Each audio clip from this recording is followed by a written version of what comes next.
Este es el programa del Consejo Profesional de Ciencias Económicas de la Ciudad Autónoma de Buenos Aires. El Consejo Hoy, con la conducción de Humberto Bertaza y Pablo Mendelevich, con la participación de Enrique Sebach, colaboración Armando Lorenzo y Marcos Verdún.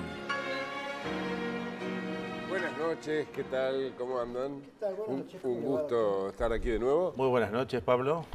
Estoy contento porque vamos a tener en el próximo bloque una visita muy importante que es la del administrador, del titular de la AGIP, la Administración Gubernamental de Ingresos Públicos. De Cava.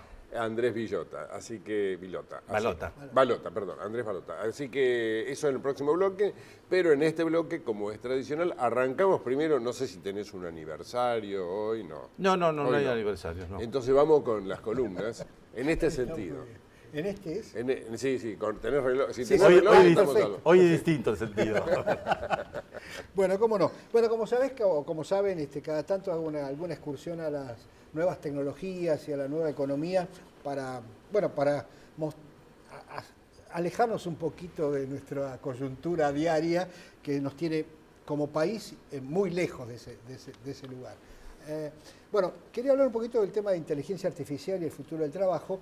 Primero aclarando algunas cosas, porque la inteligencia artificial es un nombre bastante rimbombante que se le da a la capacidad que tienen ciertos algoritmos con máquinas que procesan muy rápidamente y mucha cantidad de datos, a justamente extraer de esos datos elementos que les permiten, entre comillas, aprender.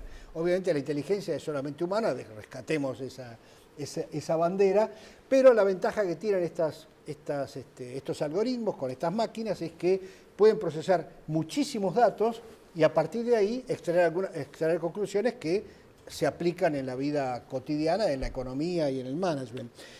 Lo primero que hay que tener en claro es que necesitan muchísimos datos. O sea, para poder aprender cómo es el comportamiento, no sé, de un contribuyente impositivo, de un consumidor, de un inversor o de un proveedor o un productor, necesitan tener muchos datos respecto de su comportamiento, digamos, ¿no? Si vos tenés muy poquitos datos, la ventaja paradójicamente es de los seres humanos. O sea, un humano puede extraer alguna conclusión de un solo dato, bien o mal, digamos, ¿no? Uno de estos algoritmos con un solo dato no construye nada. Y eso vuelvo en un ratito. Entonces, por ejemplo, todo este volumen de datos cambia la forma de muchos negocios. Les voy a contar un solo ejemplo para que entiendan, o para que yo me pueda explicar más que ustedes entiendan. Hoy los sitios estos de internet que venden cosas son sitios que venden y entregan, ¿verdad? Ahora, procesando todos los datos que tienen respecto de lo que vos comprás o lo que Humberto compra, lo que yo compro, en ese sitio, después de mucho tiempo, tienen la capacidad de predecir mis gustos. Saben lo que a mí me gusta, qué tipo de cosas compro, qué medida de camisa... Saben todo. Sabe todo. Entonces, como sabe todo, lo que están preparando es un negocio absolutamente inverso. El de mandarte las cosas a tu casa antes de que vos las quieras comprar.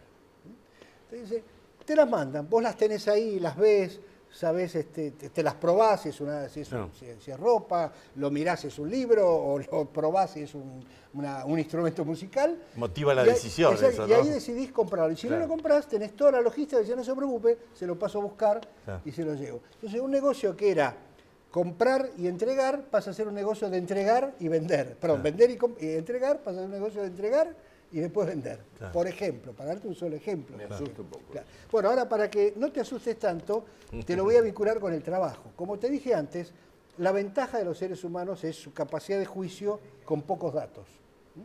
Entonces, lo que se está probando en el mundo, que tiene mucha ventaja respecto del uso de las máquinas, es el uso de la máquina con el hombre. O sea, el complemento del hombre y la mujer. Por favor, no me hagan lío. El complemento.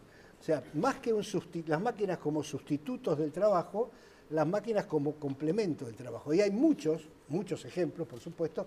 Quizá el más obvio es el de la medicina, ¿no? En donde la máquina con el programador que programa una operación con láser, etcétera, y después está el ser humano que decide lo que tiene que hacer y interviene como tiene que hacer, o te doy el ejemplo contrario, el desastre de Boeing. El desastre de estos dos aviones de Boeing fue el uso de la máquina sin que el hombre pudiera intervenir. O sea, el gran falla del software, aparentemente, de los software de compensación de no sé qué cuernos de Boeing, fue que cuando quisieron intervenir los seres humanos, es decir, los pilotos, por alguna razón, eso se bloqueó. Entonces, para sintetizar hoy este tema que está avanzando a gran velocidad, muchos datos es sinónimo de máquinas procesando y aprendiendo. Pocos datos, muy pocos datos es sinónimo de seres humanos sobre la máquina. Y básicamente, juicio más muchos datos es la interacción entre seres humanos y computadoras o programas de computación que han generado extraordinarios resultados en la práctica y que han superado el uso individualmente o de hombres o de máquinas. Muy interesante, ¿no? Las administraciones tributarias están trabajando justamente con este tema, con el perfil del evasor, ¿no? Entonces determinan un perfil, lo aplican a determinado contribuyente y ahí van a la búsqueda de ese tipo de personas. Para lo cual ¿no? necesitas muchos datos del contribuyente fundamentalmente, y muchos datos para armar el perfil. Tal cual, tal cual. Su turno, Muy presidente. bien, estaba esperando la orden, No, Pablo. por favor. Usted no necesita. Bueno, vamos a hablar hoy de la Ley de Financiamiento Político, una ley que se venía discutiendo bastante últimamente, acaba de ser sancionada por el Congreso de la Nación. En realidad venía con una media sanción del Senado, así que faltaba la aprobación de diputados. En diputados se necesitaba una mayoría de 129, o sea, había que pasar los 129, se logró con 148 votos contra 69, y para esto el oficialismo aprueba este proyecto junto con el peronismo federal y el masismo, que se unieron justamente para tener esta mayoría. Y estamos hablando de una ley que modifica la ley que teníamos antes, una ley del año 2009, la 26215, que había sido aprobada en la época de Cristina Kirchner. ¿Cuál fue uno de los puntos donde fue más controvertido la discusión parlamentaria? Fue respecto de si las sociedades tenían o no que realizar aportes para este tipo de partidos políticos. Recordamos que la ley anterior lo prohibía y justamente, por ejemplo, Elisa Carrió con la coalición cívica votó en contra de este proyecto porque ella a su vez estaba en contra del aporte de las sociedades. Un tema que fue lo que ganó la discusión parlamentaria, un poco triunfa la otra posición, diciendo que si se mantenía la prohibición de los aportes de las sociedades, era como incentivar los aportes bajo de la mesa, que de alguna manera existía antes, ¿no? Indudablemente el sistema anterior tenía graves inconsistencias, graves problemas de transparencia. Todos recordamos lo que pasó, las investigaciones, la gran cantidad de monotributistas que fueron detectando haciendo aportes, muchos de los cuales no lo hicieron, o sea, aparecían que lo hacían, pero en definitiva no lo hacían. Posiblemente era la forma de compensar los aportes que en negro hacían las sociedades. Y entonces vamos a comentar los aspectos básicos de esta ley. Primero, es una ley que tiene un modelo mixto de aportes, es decir, los recursos a los partidos políticos se hacen a través del financiamiento público y del financiamiento privado. Ahora, como dijimos, el privado a través de personas humanas y personas jurídicas.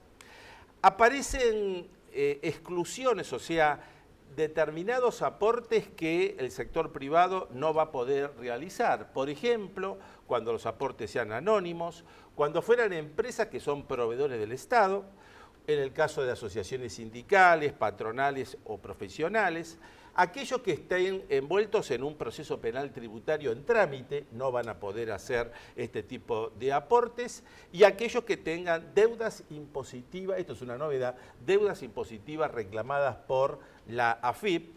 No está mencionado qué pasa si la autoridad de aplicación es provincial o es local, eso no está mencionado. Aparece también un monto máximo definido por la ley respecto a los aportes que cada persona puede realizar.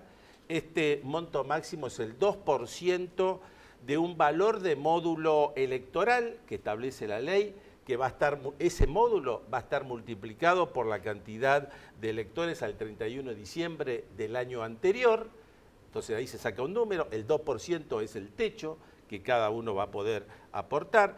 Todo lo que sea aporte en dinero, acá se ha avanzado mucho en temas de transparencia, todo lo que sea aporte de dinero es a través del sistema bancarizado, o sea, desaparecen todos los sistemas anteriores. El sistema bancarizado o los medios de pago autorizados por el Banco Central, ¿no? Esta es la otra, obviamente, alternativa, que de alguna forma forma parte del mismo esquema. Va a haber una declaración de aportes. Esta declaración de aportes la va a tener que realizar cada uno que aporta a través de una plataforma que va a elaborar la Junta Electoral. Los estados contables van a ser sometidos al control de justamente de la Cámara a través de del cuerpo de auditores, de contrarios auditores que tiene la Cámara Electoral. Con lo cual se está buscando a través de todo esto una mayor transparencia en el mecanismo de aportes. Pregunta naif totalmente. ¿Están grabados impositivamente estos aportes? Si se pueden deducir, decís. Sí, bueno, si están grabados, si se pueden deducir. Se pueden llegar a deducir con los límites que establece la ley y además establece la ley un mecanismo de exención impositiva para los partidos políticos en lo que hace a las cuentas bancarias que dan origen a los aportes. Okay. ¿No? Esas cuentas bancarias van a estar exentas de IVA del impuesto al cheque. Vamos a ver cómo funciona la nueva ley de financiamiento, todo cash, ¿no? Quiso decir, todo cash se acabó, el todo cash se terminó, ahora es todo bancarizado. Cash bancario. Todo bancarizado, claro. Bueno, mi comentario se refiere a un aniversario muy importante, histórico, que se va a producir esta semana, 29, 30 de mayo. Se cumplen 50 años del Cordobazo. 50 años del Cordobazo. Para los más jóvenes que no vivieron el Cordobazo, mi generación y las mayores lo vivimos y lo tenemos muy presente. El Cordobazo fue una gran insurrección popular mezclada con mucha violencia, que después se supo, tiempo más tarde se supo que esa violencia fue el germen de la guerrilla urbana en la Argentina. Así que fue una mezcla de insurrección popular con violencia política que tuvo importantísimas secuelas en los años 70 y que yo les diría que las secuelas llegan hasta hoy del Cordobazo. 50 años después, el Cordobazo es importante. ¿Por qué? Sucedió cuando la dictadura, la quinta dictadura del siglo XX, que es la llamada Revolución Argentina, tenía su primer presidente, que era Onganía, que era un general bastante rústico, un nacionalista católico muy rústico, que había creado lo que en ese entonces se creía que era un sistema opresivo para el pueblo, porque no conocíamos lo que iba a ser la dictadura de Videla, ¿no? O sea que en ese momento la represión que hizo la Revolución Argentina a la luz de la historia, a hoy hasta parece ingenuo, parece una ingenuidad. Pero desde el punto de vista socioeconómico había una fuerte presión sobre sectores populares con políticas económicas sumamente duras, de parte de Krier Bacena, etcétera.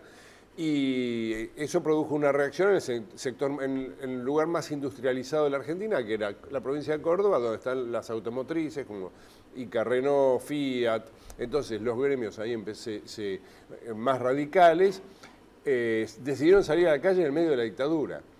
Y desde los techos, desde las azoteas, había francotiradores con armas y hubo una violencia incipiente, que después se traduce en lo que Perón llama las formaciones especiales, que es la guerrilla para desalojar a los militares del poder. Ahora, Onganía efectivamente cae como en gran parte por efecto del Cordobazo, pero un año después recién, cuando lo suplanta Livingston. En parte hay muchos historiadores que dicen que Onganía fue empujado por el propio Lanusse, que era el hombre fuerte de esa dictadura, y que Lanusse lo que quería era sacarlo del poder, entonces le demoró la ayuda, etcétera, ¿no? ¿Por qué es importante el Cordobazo desde el punto de vista histórico y hasta hoy? Porque contribuyó a sembrar la idea de que es el argumento principal después de la guerrilla, de que a una dictadura hay que combatirla por todos los medios, y empezando por la violencia, ¿no? La violencia es un recurso porque la Constitución supuestamente dice que el pueblo se puede armar para defender a la República. Entonces, sobre esa doctrina parecía legítimo en aquel momento que una dictadura como la de Onganía fuera enfrentada por una insurrección popular. Lamentablemente esto se desvirtuó mucho y la guerrilla siguió después combatiendo gobiernos constitucionales. La mayor paradoja fue los montoneros contra el gobierno peronista del 73-76. Seguían combatiéndolo y hasta el día de hoy hay una mentalidad de que lo que es injusto en el gobierno, a juicio de algo, una entidad ambigua que se llama pueblo, debe ser combatido por todos los medios. Eso nos llega hasta hoy. O sea, el criterio de que hay una línea divisoria entre democracia y dictadura es muy ambiguo en la Argentina, muy, muy ambiguo. Entonces, eso se basa un poco en esta idea del cordobazo que mezcló la guerrilla, la insurrección violenta con una protesta absolutamente genuina contra una dictadura que estaba oprimiendo, que era realmente opresora. 50 años del cordobazo esta semana. En el próximo bloque vamos a hablar con Andrés Balota, administrador de la AGIP, administradora. Me va a salir, algún día te va a salir. Me va a salir. Gubernamental de Ingresos Públicos de la Ciudad de Buenos Aires. Enseguida seguimos.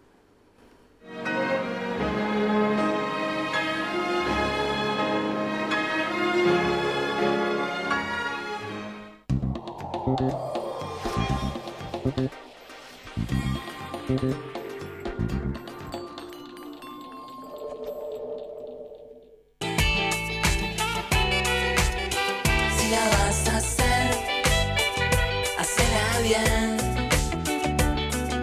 Hacela con tu 100%. Si la vas a hacer, hacela bien.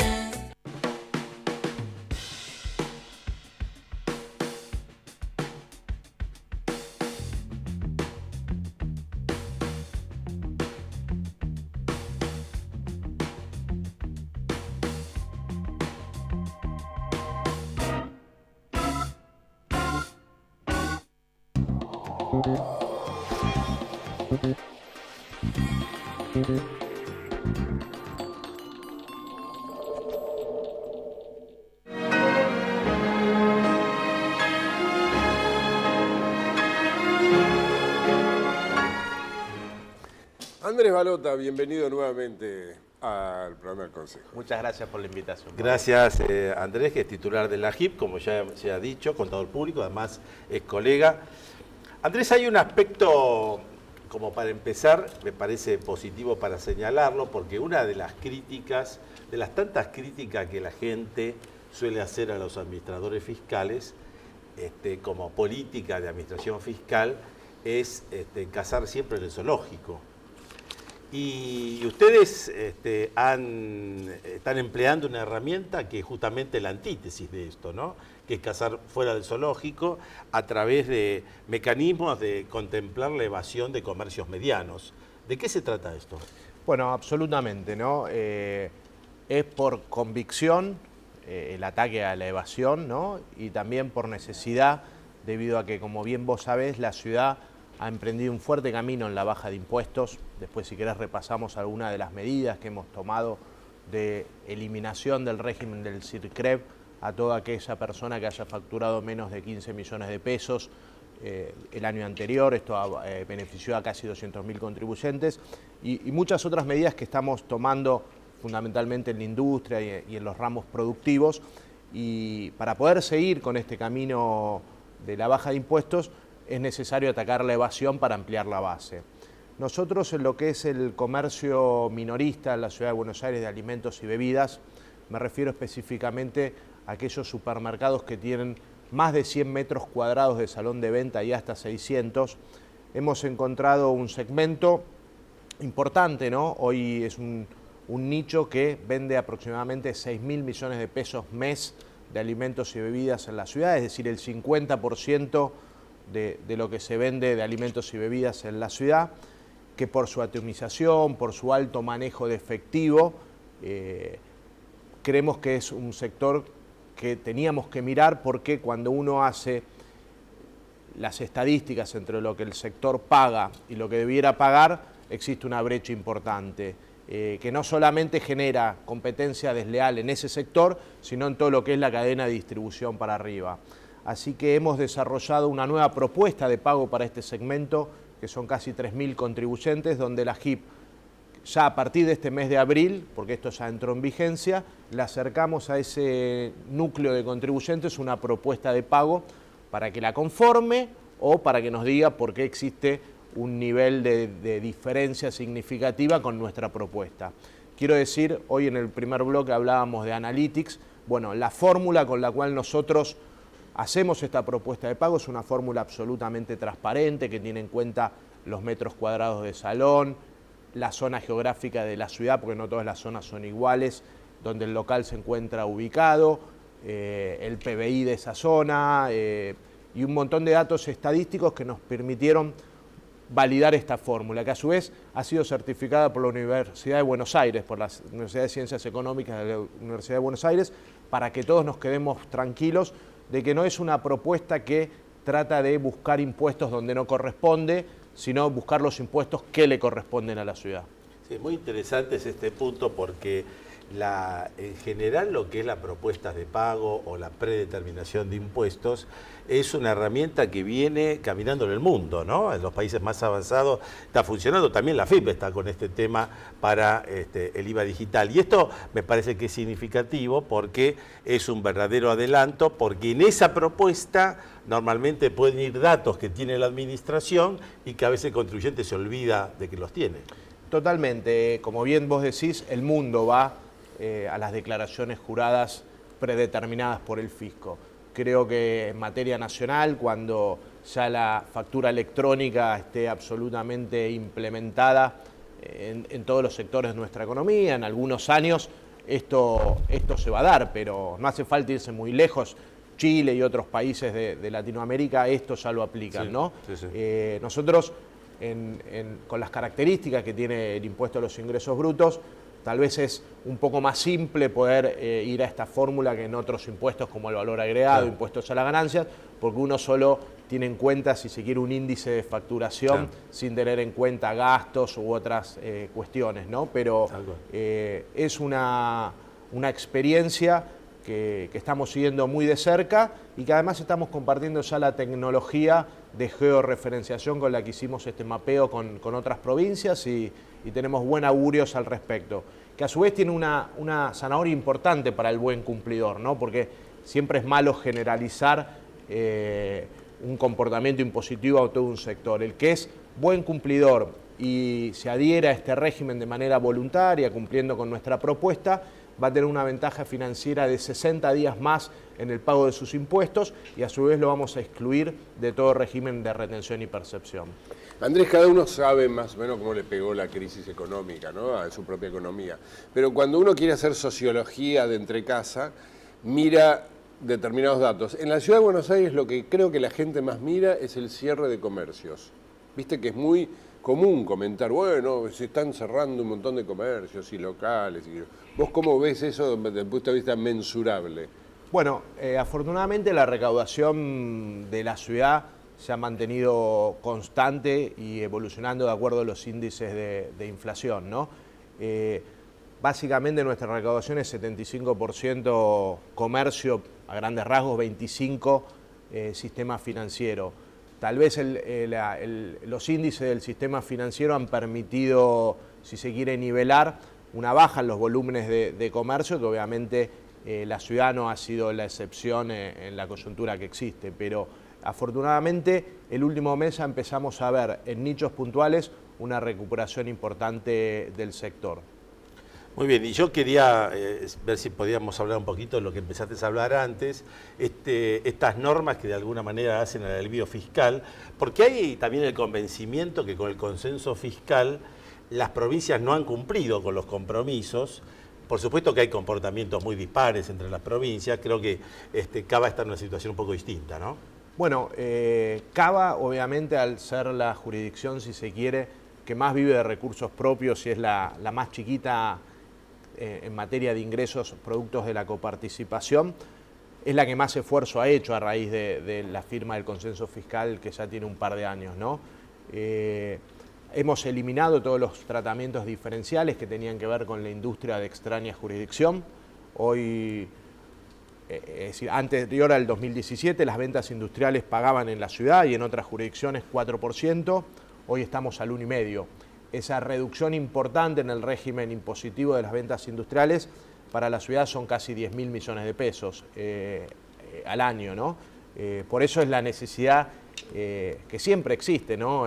Por equidad, pero también por necesidad de fondos, de cazar fuera del zoológico, lo que vos bien decís, Humberto, y de combatir la evasión para poder seguir este camino de baja de impuestos que todo el sector productivo y obviamente por la presión fiscal alta que siempre hablamos que tiene nuestro país es necesario para el desarrollo de los negocios. Además de lo que es industria externa de jurisdicción, muchas otras alícuotas han bajado en materia de construcción, transporte, comunicación, de acuerdo a lo que previó ese consenso fiscal que en Capital está plenamente vigente. Y a su vez hemos hecho otras medidas justamente de alivio financiero, procurando darle capital de trabajo más que nada a las pymes, ¿no? Como hoy te decía, han sido excluidos de todo sistema de retención del CIRCREV más de 200.000 contribuyentes que se suman al monotributo que tiene la ciudad, donde hay casi 100.000 contribuyentes más que están libres de cualquier otra retención, y algo que para la ciudad es importante. ¿Eso ¿no? por 180 días? La del CIRCREV a menos de 15 millones fue por 180 días, que está vigente hasta septiembre de este año, ¿no? Los monotributistas en la ciudad no tienen ningún tipo de retención y siempre lo que es importante también para la ciudad, que es un sector importante en nuestro PREVI, todo lo que tiene que ver con servicios profesionales, ¿no? Nosotros somos una jurisdicción, a diferencia de otras, que tiene exento de ingresos brutos a todos los profesionales, abogados, contadores de profesiones liberales, que es un nicho muy importante. Bueno, queremos agradecerte mucho tu presencia con nosotros y para recordar, este pasado te queríamos invitar con 2 entradas para ver tango, para escuchar tango, para bailar tango en Bar Sur, lugar emblemático en Buenos Aires, y nuevamente gracias por estar con nosotros. Bueno, muchas gracias a ustedes y además como matriculado acá del Consejo será un placer acompañarlos. ¿Cómo no? Andrés Balota, muchas gracias por haber ustedes, venido nuevamente. Nosotros nos reencontramos el próximo lunes a la misma hora. Exactamente. Gracias.